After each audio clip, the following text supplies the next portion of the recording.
عليكم. عاملين ايه واخبار يوم؟ يا رب يكون يومكم خير علينا وعليكم جميعا يا رب. كل سنه وانتم طيبين. ربنا يجعلها سنه سعيده علينا وعليكم، اللهم امين يا رب العالمين. الارض دي يعني كانت متاخره. احنا بسم الله ما شاء الله الارض كلها خلت حوالينا اهي. منظر الارض كله اهو. الارض كلها خلت، ما عادش فيها اي حاجه. اكتر من الناس بقى بتزرع الوقت برسيم، هو اللي بيتزرع بدري وفول.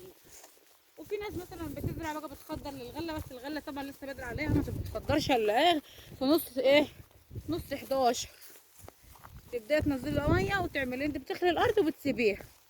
بس واحد كاتب لي في التعليقات بيقول لي انا عايز اعرف محصول الارض عندكم قد ايه، يعني الارض بيطلع منها ريحه قد ايه، يعني بيطلع منها خير قد ايه. طبعا المحصول ده بيبقى تبع الفلاح، ان كان فلاح شاطر، وطبعا تبع جوه الارض، ان كانت الارض شديده ولا كانت الارض ضعيفه. الارض دي بسم الله ما شاء الله زرعتها حلوه خالص، زرعتها جميله، بس كانت مشكلتها ان كانت معموله زريع السنه اللي فاتت واتاخرت. الارض كلها خدت فريح منها، حتى لذلك ان الكومبينات راحت مكان تاني. فهو فضل ان هو يضمها بالشرشره، لانها طبعا الارض شوفوا حتى الارض السمله بتاعتها نشفت خالص اهي، وبسم الله ما شاء الله يعني ناشفه وفيها محصول، يعني ربنا يبارك له يا رب. فهو عملها ضمها يا عيال، ربنا يخليه عنده 3 صبيان، فضمها قاعد يمكن اسبوع يضموا فيها، لان هي فدان وخمس 6 جرارات عليها. 3 فدان واربع جراريط، يعني حوالي الفدان بيعمل 24 جراد، 24 ونص 4 عليهم كمان، يعني 28 جراد فدان وشويه. هو وعياله وربطها شكل والعلم اللي هو يدرسها بعد يوم ولا 2. الارض كلها ناشفه، يعتبر الرز مش هيتحمص. هو هيعملها على سرادة زمان بقى وشغل زمان. يعني انا والله كان نفسي اصور لكم معاه، بس هو الراجل دي يعني وبالتالي لو شافنا في الارض مش هيسكت لنا اهو. هو عاملها وقلبها مرتين، بس هي الارض دي قريبه من بيتنا، بتبقى البرندة وشايفاها.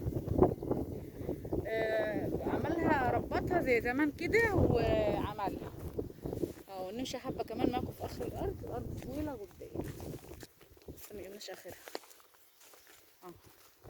يعني قولي الفدان عندنا بالنسبه للمحصول بيعمل له من 4 طن ل4 ونص.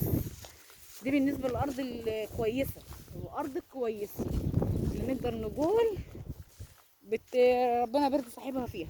الارض الشديده الحلو بتجيب من 4 ل4 ونص.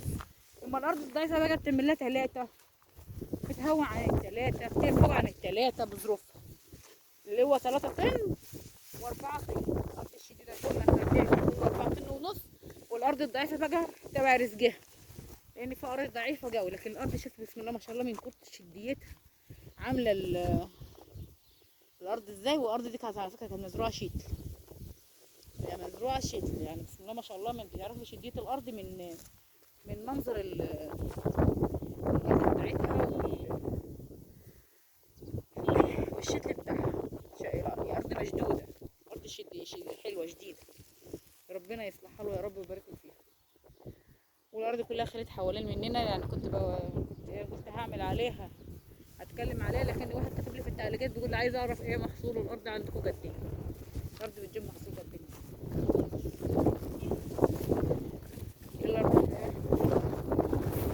قاعد فوق على البتاع دكتورها، فقلت له هنعمل الفيديو وبرجع لك تاني، بس انا خايفه العود يقع في الطول لانه مش راضي يريح. هنرجع تاني بقى ربنا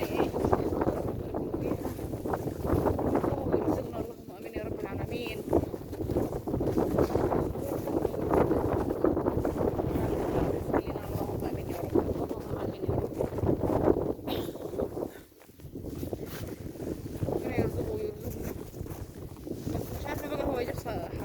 سرادة منين، بس هو عنده بابور، بس مش عنده معدات الضم وكده.